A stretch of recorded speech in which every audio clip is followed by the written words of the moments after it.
Teu nome é mais alto. Diga! Teu nome. A língua é fogo. É o tema da mensagem, à luz do Salmo 52, do verso número 1 ao verso número 9, que diz assim: Porque você se gloria na maldade, ó homem poderoso, pois a bondade de Deus dura para sempre. Com a língua você trama plano de destruição. Ela é como navalha afiada que só produz enganos. Você ama o mal mais do que o bem. Prefere mentir a falar a verdade. Você ama todas as palavras devoradoras, ó língua fraudulenta. Também Deus o destruirá para sempre.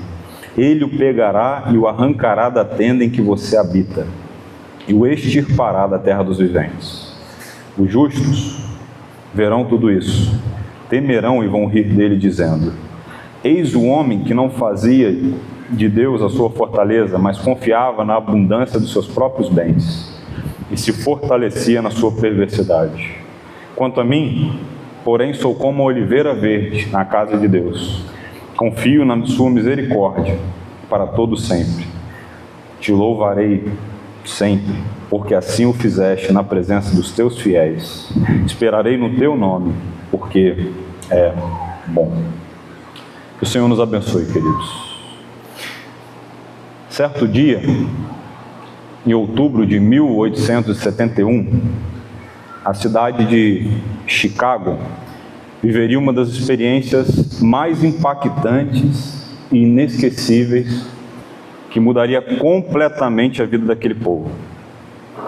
Milhares de pessoas tiveram suas vidas mudadas naquela noite de outubro de 1871. E as marcas que começaram naquela noite deixaram rastros por longos anos. Ainda hoje há muitos rastros que podem ser vistos. Um grande incêndio tomou conta daquela cidade e em poucos minutos o fogo avançou sem controle. E o resultado foi assustador. Ruas inteiras devastadas, consumidas. As pessoas corriam de um lado para o outro, desesperadas. Muitas famílias viram ali as suas casas desaparecerem diante dos seus olhos. E dentre os sobreviventes daquela fatídica noite, daquela noite especial, diferente, que mudou a vida daquelas pessoas, há muitos relatos que trazem aqui um pouco dessa terrível experiência que eles experimentaram naquela noite. Um ilustrador chamado John Chaplin, ele contou que ele acordou no meio da noite e foi até a janela. E o registro dele é o seguinte: olhei e vi uma parede de fogo se elevando mais de 30 metros acima do hotel, e uma chuva de faíscas caindo como gotas de uma tempestade. Tente imaginar. Assustador. Outro morador disse assim: as chamas devoraram até os prédios de pedra, como se fossem brinquedos. Tente imaginar. Um outro homem chamado Daniel Sullivan, ele foi um dos primeiros a ver a chama. E ele disse assim: eu corri pela rua gritando: fogo, fogo, mas já estava quente demais para salvar os animais. Um incêndio sem precedentes. E em poucos minutos o fogo já havia tomado conta daquela cidade e a vida daquelas pessoas seria mudada para sempre. Quando tudo terminou, os danos foram terríveis. Pessoas perderam suas vidas, outras ficaram desabrigadas e grande parte da cidade havia virado cinzas. Os irmãos terem uma noção? Os dados oficiais são os seguintes: mais de 300 pessoas mortas, 100 mil desabrigados e 17 mil edifícios destruídos. Os animais nem entraram na contagem. Qual teria sido então a causa desse grande incêndio que devastou toda uma cidade, toda uma população, e muitas pessoas tiveram suas vidas ceifadas? No dia seguinte ao incêndio, as autoridades competentes se reuniram e iniciaram a investigação. E para surpresa deles, não foi uma grande empresa de velas, de fogos de artifício, nem mesmo um lugar com gases inflamáveis, o início, a gênese das chamas. Mas foi uma pequena e quase imperceptível fagulha que caiu dentro de um celeiro afastado da cidade. E o incêndio que começou com uma fagulha dentro de um simples celeiro devastou toda uma cidade. Não foi uma explosão, não foi uma tragédia gigantesca, foi apenas uma fagulha. E aquilo que aparentemente era insignificante caiu sobre a palha seca do celeiro e começou a pegar fogo, quase que imperceptível, um fogo pequeno. As autoridades disseram que tudo estava dando certo para o fogo. O fogo encontrou tudo a seu favor. O vento estava forte, a cidade era cheia de construções milenares de madeira por toda parte. Para ajudar, o clima também estava seco. Então, aquela pequena faísca se transformou em um incêndio devastador. E tudo começou com uma simples fagulha. E assim como essa pequena fagulha que devastou toda uma cidade naquela noite, assim também é a língua do homem. Um pequeno leme que controla um grande navio, que é o seu corpo. Uma palavra maldosa que às vezes pode parecer pequena. Uma fofoca que aos seus olhos pode ser inofensiva. Uma mentira que pode parecer apenas um comentário que não fará mal a ninguém. Mas quando sai da boca, essa fagulha pode se espalhar como um fogo, destruindo reputações, destruindo relacionamentos, destruindo igrejas inteiras e arruinando a vida das pessoas. Portanto, nunca subestime o poder destrutivo de uma língua sem Deus. Uma faísca, uma fagulha, que pode destruir e dizimar uma cidade inteira. Porque assim como um incêndio não começa ali com grandes explosões, mas com uma fagulha, grandes tragédias espirituais muitas vezes começam com uma única palavra proferida pela sua boca. E o Salmo 52 é um lembrete perpétuo sobre o poder destrutivo da língua e de como Deus age com os que praticam tais loucuras. O salmista aqui, ele vai nos mostrar como um homem que usou mal a sua língua e como essa fagulha virou um incêndio mortal. Esse salmo foi escrito pelo rei Davi. Nessa semana, nós veremos apenas os 4 primeiros versos, e na semana seguinte, nós veremos do verso 5 ao verso de número 9. Eu quero chamar a sua atenção, mantenha a sua Bíblia aberta, porque nós vamos examinar o verso 1, 2, 3 e 4. Como eu disse, esse salmo foi escrito pelo rei Davi, mas foi escrito num período muito conturbado da sua vida particular. Davi não era rei, mas ele está vivendo aqui um dos maiores problemas que alguém pode viver na sua vida. Ele está sendo vítima da língua de um homem contra ele. Eu disse aos irmãos recentemente que Davi fugiu do rei Saul por cerca de 10 anos. Tente imaginar, 10 anos Saul levantando a bandeira da perseguição contra Davi. O Estado contra um homem. E essa bandeira que foi erguida por conta do ciúme que havia tomado e a fúria que havia tomado o coração do rei Saul. Isso não foi do dia para a noite, mas veio de uma ideia fantasiosa na mente de Saul, de que Davi queria tomar o seu posto, queria tomar o seu trono.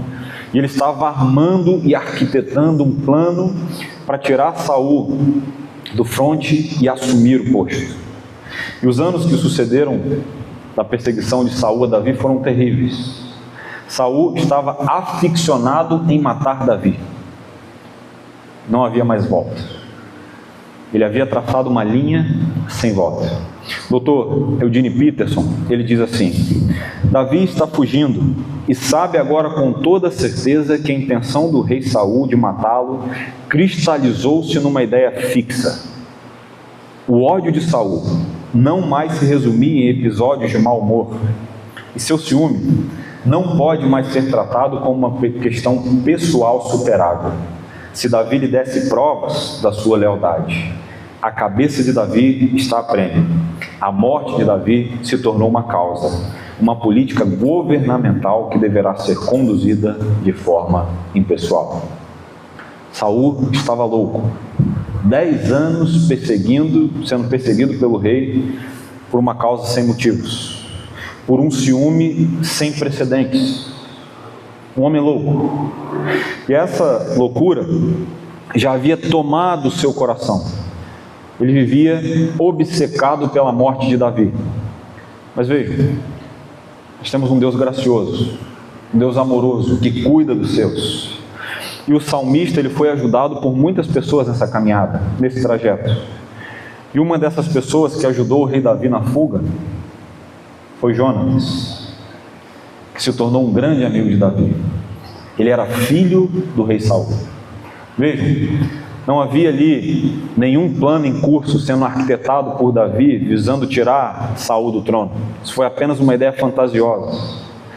E a ajuda de Jonatas era apenas para manter Davi vivo. Mas nessas fugas, sendo perseguido por Saul, via de regra, Davi recorria a lugares conhecidos, com o intuito ali de se alimentar e dormir em segurança. Em uma das suas fugas, Davi parou numa cidade chamada Nob. E nesse momento aqui, a crise entre Davi e Saul já era uma crise pública, já estava estampada, se tivessem jornais na época. Boa parte das pessoas já tinham conhecimento dos planos de Saul em tirar a vida de Davi. E Nob era uma cidade onde havia um sacerdote. Nós somos informados, por exemplo, em 1 Samuel, capítulo 21, sobre o nome desse sacerdote. E não só o sacerdote, mas toda uma linhagem sacerdotal. Havia pelo menos 85 homens servindo naquele contexto. O nome do sacerdote principal era Aimeleque, líder dos sacerdotes. Aimeleque era o principal, era o líder. Então, Davi, tente imaginar a cena. Davi chega até o templo e então ele avista Aimeleque. Aimeleque está lá, dentro do templo. E então, o profeta Samuel vai dizer que Aimeleque está tremendo de medo quando ele avista Davi. E o profeta Samuel registra o seguinte, no capítulo 21, do verso número 1 a 3. Veja: então Davi foi até Nob, ao sacerdote Aimeleque. Aimeleque, tremendo, saiu ao encontro de Davi e perguntou: por que você está sozinho e ninguém veio com você? Davi respondeu ao sacerdote Aimeleque: o rei me deu uma ordem e me disse que ninguém deveria saber, porque ele me enviou e qual é a tarefa que me incumbiu. Quanto aos meus soldados, combinei que me encontrassem em tal lugar. Agora, o que você tem à mão? Dê-me 5 pães ou o que eu puder encontrar. Vejam, via de regra, quando alguém ia fazer um trabalho a mando do rei naquele contexto, normalmente o rei enviava os seus homens à frente para que avisasse, comunicasse às pessoas que ele estava vindo ou que estava vindo alguém em seu nome. Mas Davi estava sozinho. E então, Aimeleque tem um estalo na mente. Davi era um guerreiro, mas estava sem seus soldados. Então, Aimeleque olha o quadro geral e fica assustado por conta do rompimento público que já havia se espalhado. Aimeleque então sabia que aquilo que estava acontecendo não era normal. Algo estava de errado. E como nós vimos, Davi usa de uma mentira para manter a sua vida. Ele mente, diz que o próprio rei o havia enviado. Ele diz: o rei me deu ordem para que eu viesse e ninguém deve saber, Aimeleque. Mas vejam, irmãos, como toda mentira, como toda boa mentira, a mentira tem pernas curtas. muitas pernas curtas. Então, o profeta Samuel insere uma nota de rodapé que, por vezes, se você não tiver atenção, pode passar despercebido, mas está ali. Vejam o que diz na sua Bíblia, em 1 Samuel, capítulo 21, no verso de número 7. Diz assim: acontece que estava ali naquele dia um dos servos de Saul, detido diante do Senhor, cujo nome era Doeg, edomita, o chefe dos pastores de Saul. É uma nota, rápida, sem explicação. Depois disso, de Doeg ter presenciado e escutado o que Davi falou para Aimeleque, para fechar com chave de ouro, agora Davi pede uma arma para Aimeleque. E ele recebe de Aimeleque a espada do gigante Golias. Doeg está ali, no canto, assistindo toda a cena. Então ele tira suas próprias conclusões. E o texto não tem explicações, mas ele faz um salto temporal. E então agora o profeta sai do capítulo 21 e nos leva para o capítulo 22 de 1 Samuel. Nós estamos agora num vale, onde está Saul, em mais uma das suas crises de loucura, de paranoia, achando que Davi está ali vivendo para tramar uma forma de roubar-lhe o trono. Alguém disse, inclusive, que nesses surtos de Saul ele tinha ali algumas crises de autopiedade. Mas o temor de Saul sobre os homens revelava sua falta de confiança em Deus.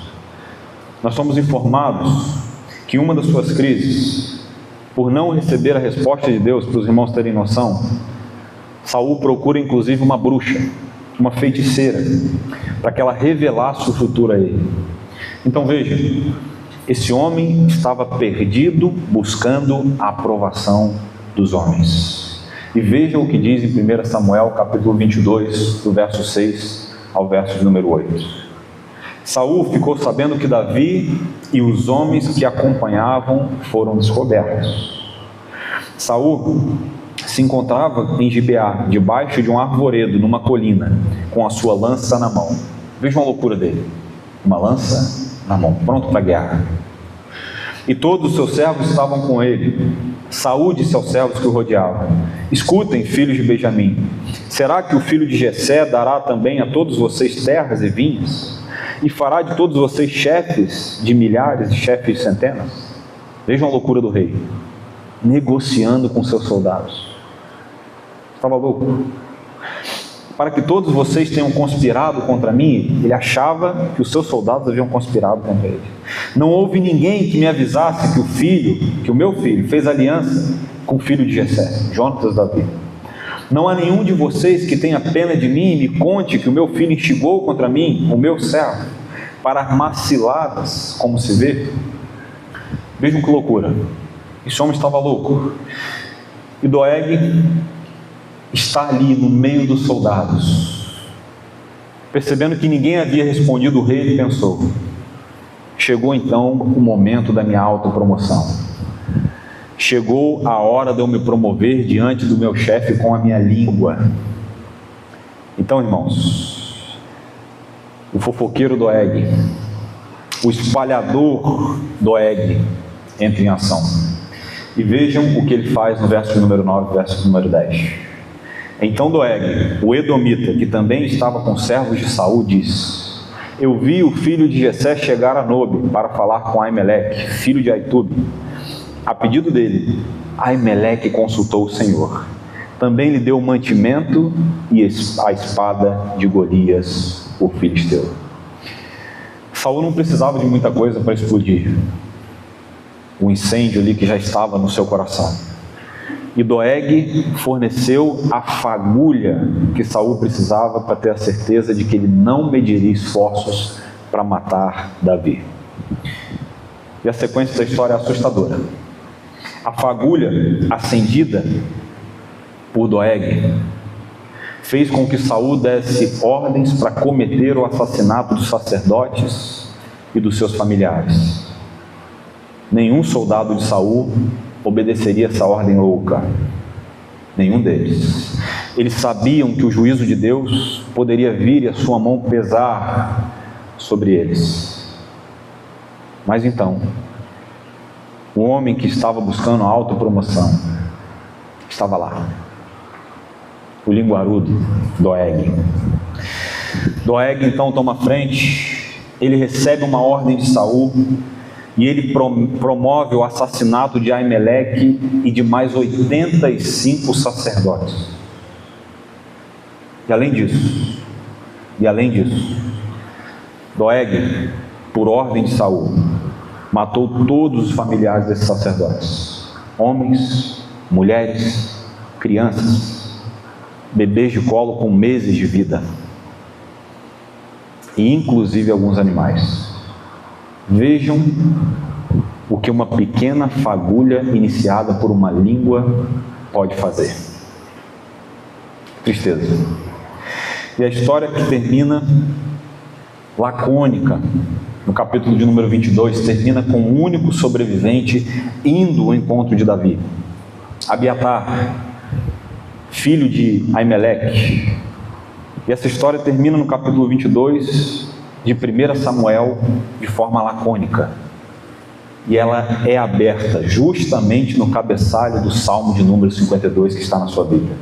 Salmo didático de Davi, quando Doeg, o edomita, foi contar a Saul que Davi tinha ido à casa de Abimeleque. O Salmo 52 é a oração de um servo que estava irado com as consequências que ele e outras pessoas inocentes estavam colhendo por conta da língua de um fofoqueiro que não pensou nas consequências dos seus atos. Pois bem, esse salmo que nós estamos em tela, ele é dividido aqui em 3 partes. E como eu disse aos irmãos, nós veremos uma parte hoje e as outras 2 partes, se o Senhor permitir, na próxima semana. E essas partes, elas podem nos ensinar preciosas lições de que a língua é um fogo e ela pode começar com uma pequena fagulha e contaminar toda uma cidade. E no nosso caso, contaminar todo o nosso corpo. E até mesmo pessoas inocentes podem pagar um alto preço por conta da língua afiada daqueles que não temem ao Senhor. Vejamos então que verdades são essas. A primeira verdade aqui é que o Salmo nos mostra o homem que confia na sua língua. Veja o verso número 1 na sua Bíblia, por favor. Veja o que diz: porque você se gloria na maldade, ó homem poderoso, pois a bondade de Deus dura para sempre. Vejam, Davi está irado com a atitude de Doeg, e ele está aqui evocando o que nós podemos chamar na teologia da figura do contraste. Primeiro, ele põe de um lado da balança a figura da maldade, e ele diz que a maldade ela é passageira, e ela tem ali os seus dias contados, mas a bondade de Deus é eterna. Ponto oposto, a ponto do salmista dizer que ela dura para sempre, que ela não tem fim. E é curioso porque essa expressão aqui, homem poderoso, em algumas versões, não é uma expressão verdadeira, não era o pensamento de Davi. O original dessa palavra aqui, Davi não está afirmando que ele tem medo desses homens poderosos, mas ele está fazendo aqui o uso de uma linguagem de sarcasmo. Doeg confiava na sua própria língua. Saul queria fazer justiça com as suas próprias mãos. E ele está então chamando esses 2 homens, Saul e Doeg, de chefões. Vejam, chefões, vocês confiam na força do seu próprio braço. A bondade do Senhor é eterna. É eterna. Eles confiavam na língua deles. E o mau uso da língua revela muitas coisas, mas revela especialmente onde está a nossa confiança.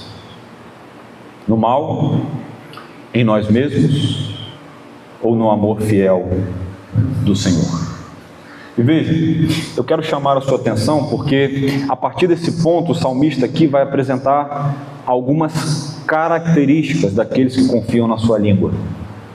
Portanto, dobre a sua atenção, porque há muitas características que, ao olhar aqui, esse texto parece que foi escrito ontem à noite, de tão atual que é. Vejam como a Bíblia é atual.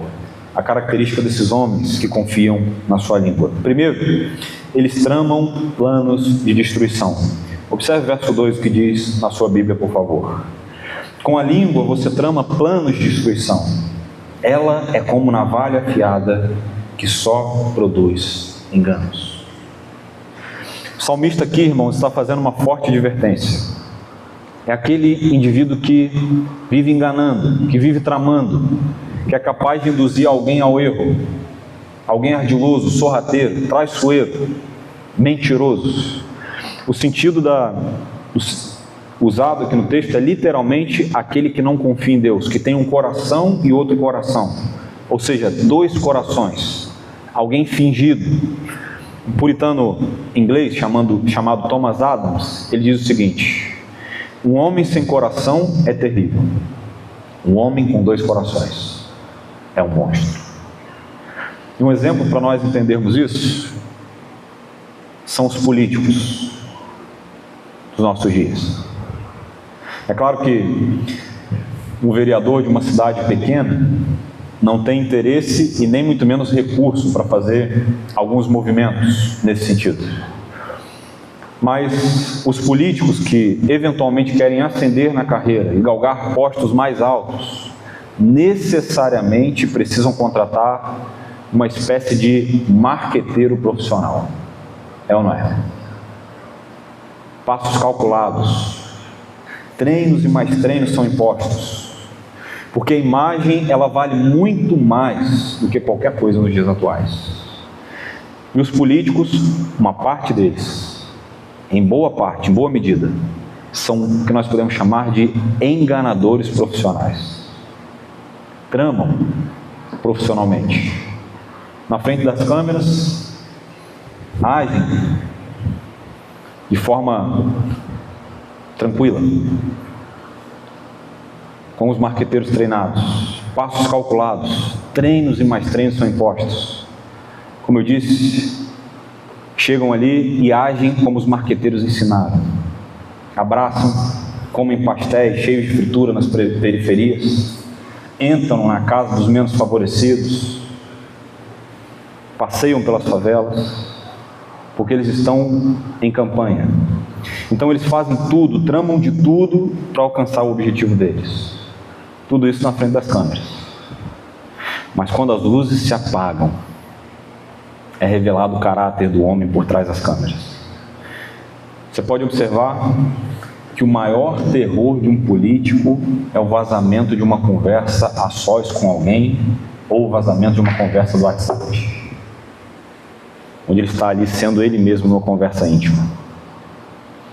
E esses homens são treinados para tramar com um espírito de enganar, um espírito enganoso. E boa parte deles conseguem ludibriar as pessoas com as suas falas, com o intuito ali apenas de obter o seu voto. E essa fagulha no coração, ela pode ser acesa com uma simples palavra. Vejam, a nossa capacidade de falar e escrever palavras é uma dádiva preciosa dada por Deus. E esse salmo vai tratar das formas devidas e indevidas do uso desse dom. Quero dar um outro exemplo para você sobre o mau uso das palavras, em alguma medida o mau uso da língua. Especialmente o mau uso da língua é o que fizeram nos dias recentes, nos anos recentes que nós vivemos a pandemia do coronavírus no nosso país e no mundo. A exploração em cima do vírus, que de fato era legítimo e realmente ceifou a vida de muitas pessoas, se tornou ali uma espécie de militância política para alcançar o interesse oculto por trás da real intenção. Eles tramam planos de destruição, dizia o salmista. Lojas fechadas, comércios fechados, igrejas pelo mundo afora. Mas veja, o objetivo em sua maioria não era preservar a vida, mas desestabilizar o adversário político ou trazer pavor para o povo. Não estou falando só do Brasil. E essa pandemia que ceifou a vida de 6 milhões de pessoas, que deveria nos unir, nos tornar mais próximos, nos compadecer do problema enfrentado de fato pela humanidade, foi usada por aqueles que tramam o seu plano de destruição para acabar com a vida dos seus oponentes políticos. Mas observe como há uma dubiedade no discurso. Essas mesmas pessoas que defenderam de forma aguerrida a causa da pandemia do coronavírus proclamam e defendem a maior pandemia de todos os tempos. A pandemia da maldade. Ouça, no ano passado, em 2025, dados da OMS, o mundo matou 73 milhões de bebês. 73 milhões. E eles usam de eufemismos para justificar ou fingir a realidade do que nós podemos chamar de assassinato de crianças. Boa parte das justificativas é preservar a vida da mãe, e eles não usam essa palavra assassinato, mas sim aborto. Vejam, eufemismo, aborto. Usam palavras como procedimento cirúrgico e não assassinato premeditado. Percebam como é ilógico. Os que se dizem a favor da vida, defendendo e promovendo o isolamento social e as demais medidas, são a favor do assassinato premeditado de um ser que não tem nenhuma defesa, mas que com 16 dias de vida já tem um coração batendo. É ilógico. E há aqui uma aplicação para nós. Ouça. Assim como a faca precisa de uma pedra para ser amolada, a língua precisa do coração. A língua precisa do coração. O problema, irmãos, não estava nas atitudes de Davi, mas estava naquilo que Saul já havia alimentado o seu coração. E o coração é uma pedra de amolar línguas. Portanto, o fofoqueiro, ele não tem um problema com a língua, como muitos podem sugerir, mas é um problema mais profundo, é o coração. O alimento que você oferece ao seu coração é o que faz a sua língua cortar de forma afiada. Ou como o salmista vai dizer, é o que vai preparar a navalha afiada. O maior problema é que muitas vezes nós temos negligenciado aquilo que nós alimentamos no nosso coração. O que você fala é importante. De igual modo que você ouve e alimenta o seu coração também é importante. O pastor Exaltino Gomes, ele diz assim: a língua é o retrato do coração e a vitrine do caráter. A língua não cria o caráter, mas ela revela o seu interior. E as palavras, elas são um termômetro do coração. Já dizia Jesus: você fala o que seu coração está cheio. Está lá em Mateus, registrado no capítulo 12.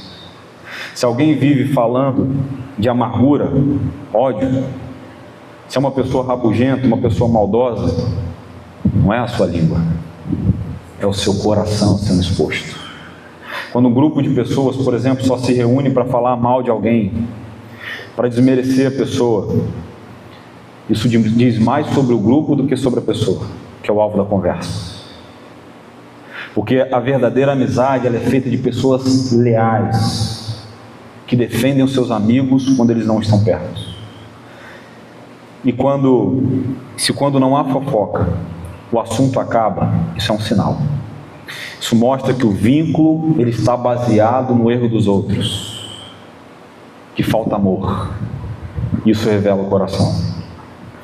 Que você oferece aos seus ouvidos, via de regra, carrega a sua língua e alimenta o seu coração. É por isso que boa parte daquilo que nós ouvimos, nós repetimos, e aquilo parece para nós como algo normal do dia a dia na nossa vida.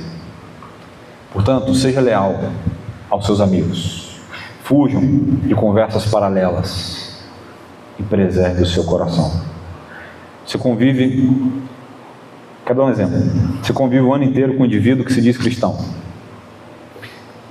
mas o indivíduo não fala sobre o Senhor, não fala sobre o céu, sempre falando de coisas terrenas. Isso revela o coração, irmãos. Da mesma forma que a pessoa está revelando o seu coração, é através das suas palavras que ela vai manifestar isso, na sua postura.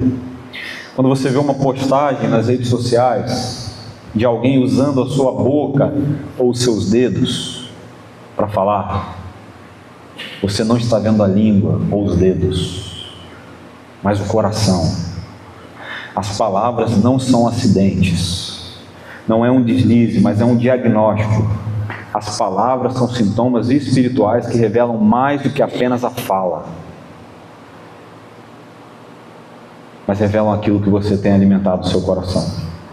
Porque quando o amor de Deus ele não te satisfaz, quando você não é preenchido pela graça, pelo cuidado e pelo amor de Deus, quando o amor não satisfaz a alma do pecador, você sabe aonde ele vai buscar amor? Nos homens. Ele vai buscar satisfazer nos homens.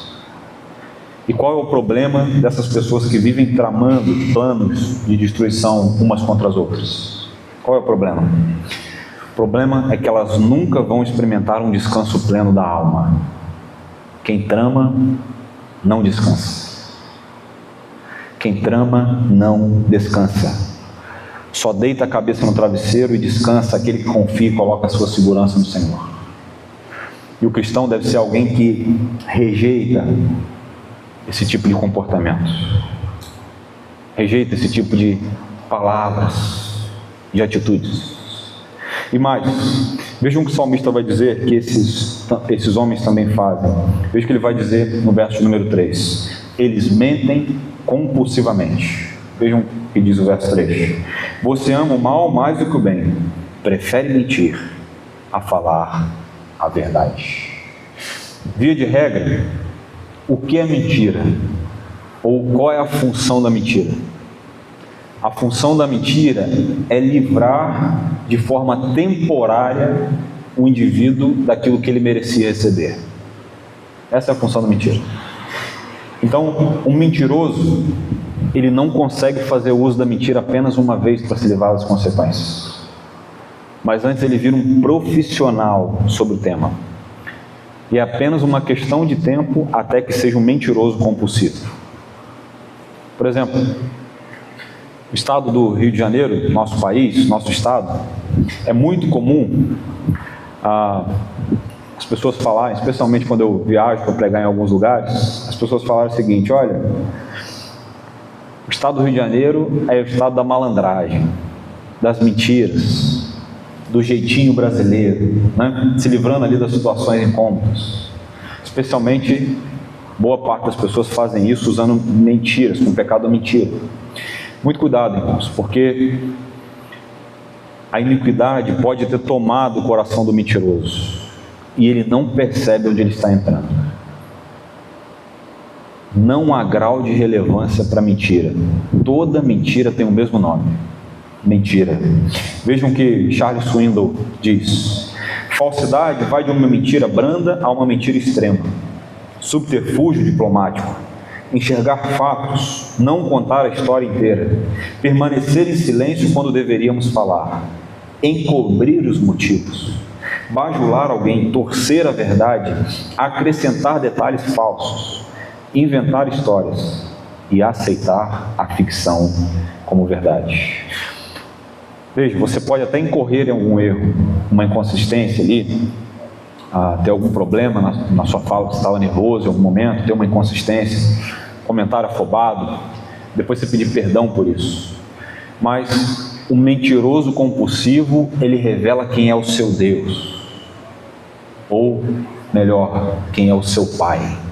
Vejam o que diz no Evangelho de João, capítulo 8, verso número 44: vocês são do diabo.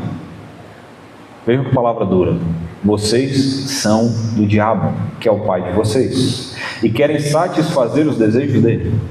Ele foi assassino desde o princípio e jamais firmou na verdade, porque nele não há verdade. Quando ele profere mentira, fala do que lhe é próprio, porque é mentiroso e pai da mentira. Quero fazer uma recomendação a você.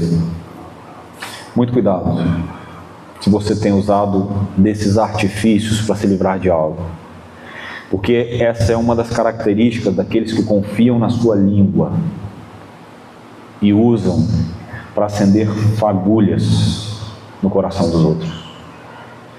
Mas esses homens também fazem uma terceira coisa. Vejam o que diz o verso número 4. Eles amam diminuir o outro. O verso número 4 diz assim: você ama todas as palavras devoradoras, ó língua fraudulenta.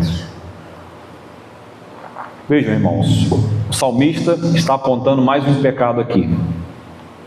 Doeg, com a sua língua, havia assassinado pessoas, arruinado famílias e destruído toda uma comunidade. Além de sentenciar Davi a uma perseguição sem precedentes. E atualmente, nenhum de nós aqui pode dizer que é perseguido como Davi estava sendo. Não há um exército atrás de você todos os dias buscando te matar, óbvio que não. Mas você pode ser assassinado ainda hoje em vida. O que nós chamamos de assassinato de reputação. Há sempre um indivíduo que gosta de fazer comentários que depreciam outras pessoas. Comentários que deixam os outros para baixo.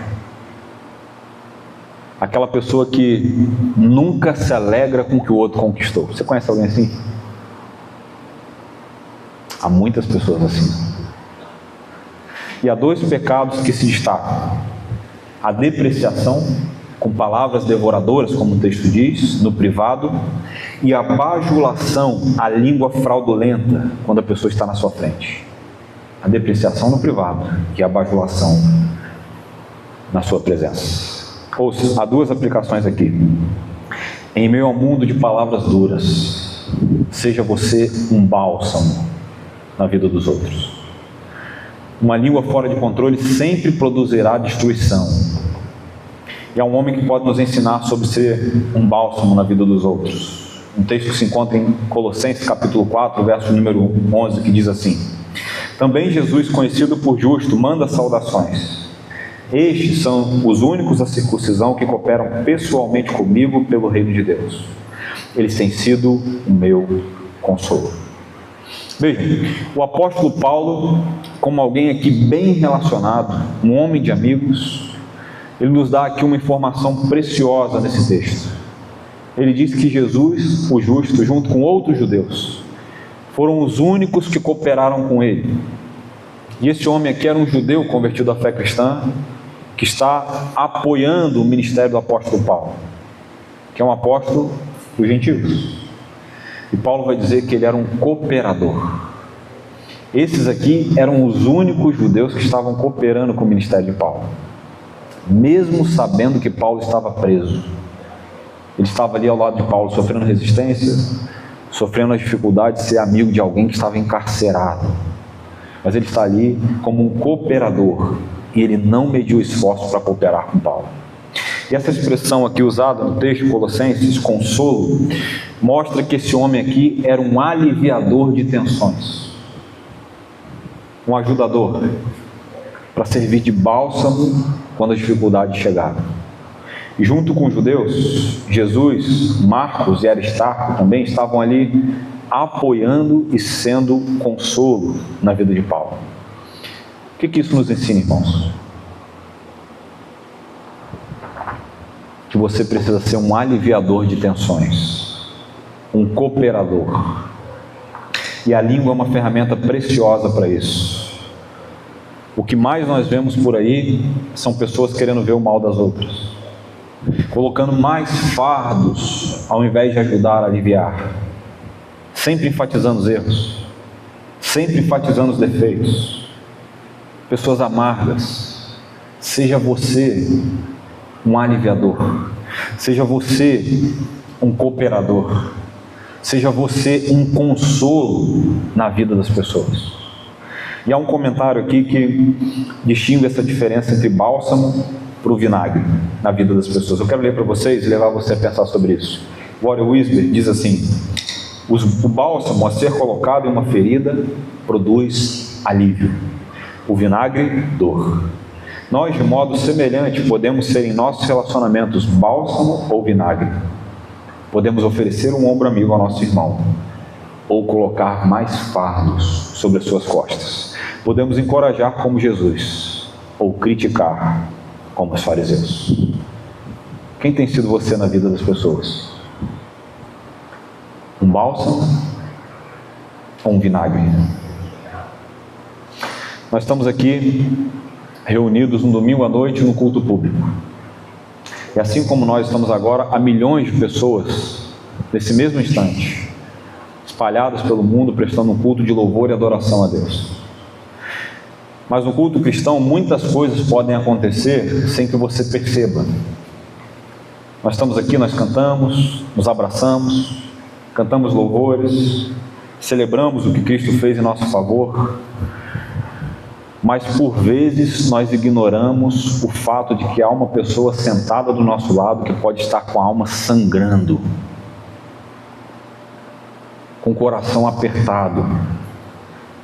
Nessa jornada nós precisamos aprender, não somente buscar para nós, mas também se dispor a abençoar. E o sofrimento, ele é uma realidade na vida cristã. Portanto, eu quero encorajar você. Se você for fazer um comentário que deprecie o seu próximo, guarde para você. Nós precisamos encorajar as pessoas e não ser um fardo. E há muitas pessoas na ambiente da igreja, na sua vida cotidiana, que tem sido vinagre e não um bálsamo. Jesus, o justo, era um bálsamo, e isso nos encoraja a ser assim como esse irmão. Portanto, não seja um fardo, mas alivie a vida das pessoas ao seu redor.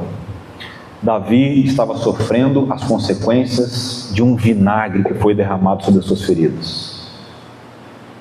E como é bom ter pessoas como bálsamo, irmãos.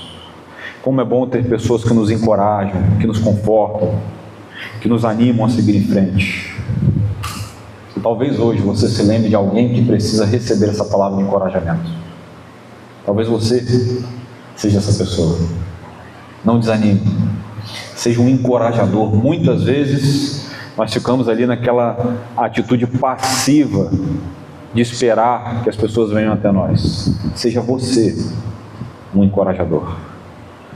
Uma das coisas mais miseráveis que aconteceu na igreja evangélica nos últimos anos foi a confusão entre elogio e glória. Nós confundimos elogiar pessoas com dar glória a elas. Você não deve bajular. De fato, a bajulação sempre tem um veneno do pecado, mas o encorajamento não, irmãos. O apóstolo Paulo, por exemplo, ele elogia em todas as cartas que ele escreve, exceto a carta aos Gálatas. Ele também não era fingido, né? A carta aos Gálatas ele já começa com o pé na porta. Jesus, as 7 igrejas do Apocalipse, só uma igreja que não recebeu elogio porque não merecia de fato. Paulo era alguém que estava sempre encorajando, elogiando, e você também precisa aprender isso. Talvez algum amigo seu que precisa de um elogio, de um encorajamento, de um consolo, de conforto, não tenha recebido isso de você. Não use a sua língua como um vinagre, mas como um bálsamo. Nós vivemos numa época que nós estamos assistindo à coisificação, à objetificação das pessoas. As pessoas são contadas como números, como coisas que passam pela vida. Mas em contraponto a isso, nós precisamos valorizar os relacionamentos, valorizar as pessoas à nossa volta, porque a pessoa que está do seu lado hoje sentada pode não estar amanhã. Nós temos que valorizar os amigos como o dom que Deus nos deu, como consolos na nossa caminhada, como instrumentos que Deus nos deu para suavizar a caminhada que é tão dura aqui na terra. É ou não é verdade? Mas há aqui uma segunda aplicação ainda nessa parte. Ouça, a mentira nunca anda sozinha. ela sempre vem acompanhada da bajulação. Doeg era um mentiroso, irmãos, mas a mentira nunca anda sozinha, ela sempre vem acompanhada de outros vícios da alma. E normalmente existe uma espécie de descompasso entre a realidade e a ilusão forjada na mente do mentiroso. É por isso que o mentiroso, aquele que mente compulsivamente, ele sempre vai incorrer em outros erros, porque ele cria um universo paralelo, longe da realidade. É por isso que quem mente sempre vai incorrer em outros erros. Davi está aqui denunciando também o pecado da bajulação, e ele usa a expressão, ó língua fraudulenta. É uma língua que escolhe, que prefere mentir ao falar a verdade. E veja, um bajulador é essencialmente um manipulador. Saul mentiu para enganar os seus líderes a respeito de Davi. Absalão usou da lisonja para envenenar a mente do povo ingênuo de Israel contra Davi. Doeg se aproveitou da situação para bajular Saul e conseguir o que ele queria com ele. Homens bajuladores. Mas por trás estavam ali os reais interesses.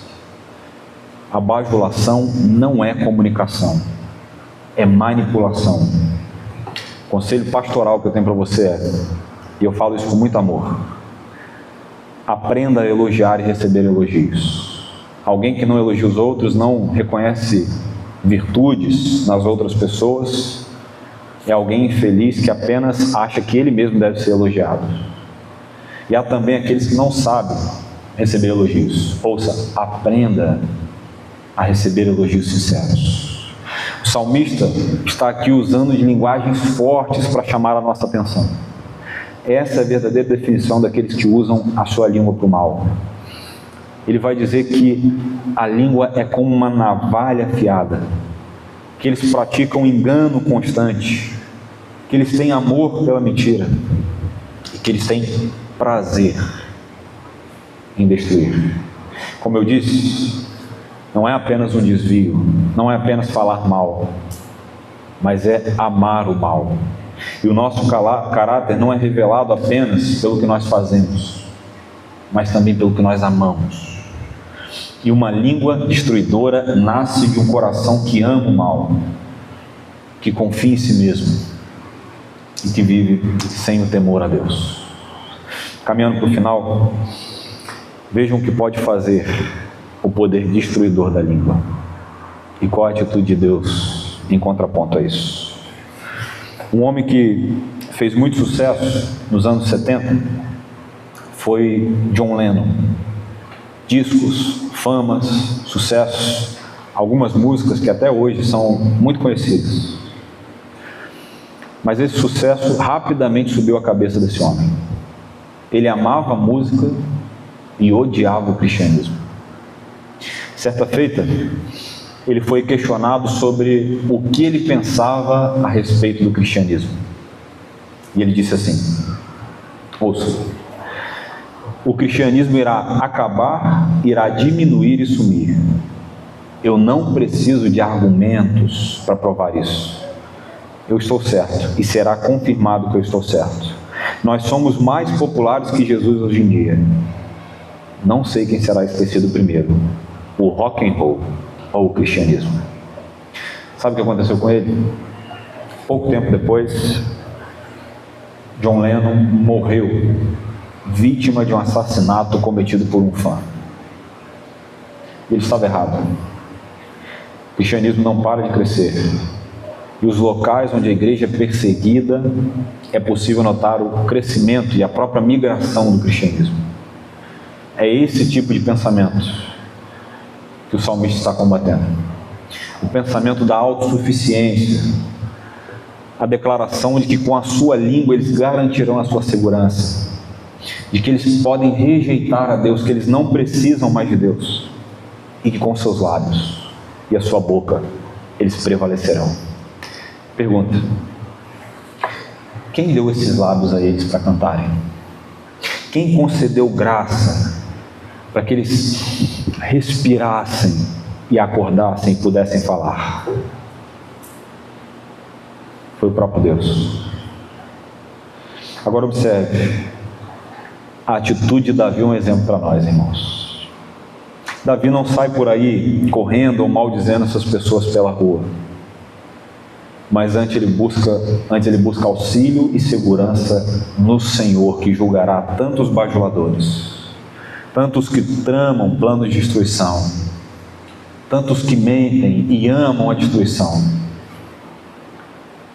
mas que também julgará os justos. Então, eu quero encorajar você, quando esse tipo de coisa acontecer com você, pessoas falando mal de você pelas costas, promovendo o seu assassinato de reputação, usando os seus lábios bajuladores para extrair algo de você, está sob os seus ombros decidir entre se igualar ao ímpio e sair por aí fazendo a mesma coisa, ou dobrar o seu joelho diante do Senhor e abrir o seu coração para aquele que está pronto a ouvir e trazer sabedoria sobre as suas atitudes. Eu termino com as palavras de Jesus falando aos fariseus. Mateus capítulo 12, versos 36 e 37, diz assim: digo a vocês que no dia do juízo, as pessoas darão conta de toda palavra inútil que proferirem, porque pelas suas palavras você será justificado, e pelas suas palavras você será condenado. Por isso, muito cuidado com aquilo que tem saído da sua boca. As palavras são importantes. Se você está passando por algum momento de dor, sofrendo, ou alguém te machucou em algum momento da sua vida, põe a mão na boca e peça sabedoria a Deus. As palavras são importantes. Alguém disse assim: todos nós temos um gravador invisível pendurado no nosso pescoço, e no dia do juízo final, Deus apenas apertará o play e nós daremos conta de cada palavra que proferimos. Que o Senhor nos abençoe, nos ajude a conduzir esse pequeno leme que tanto pode fazer mal ao navio da nossa alma. Vamos orar? Na sequência, cantar e louvar o nosso Deus. Teu nome é mais alto. Diga! Teu nome é sobre todos os nomes e domínios.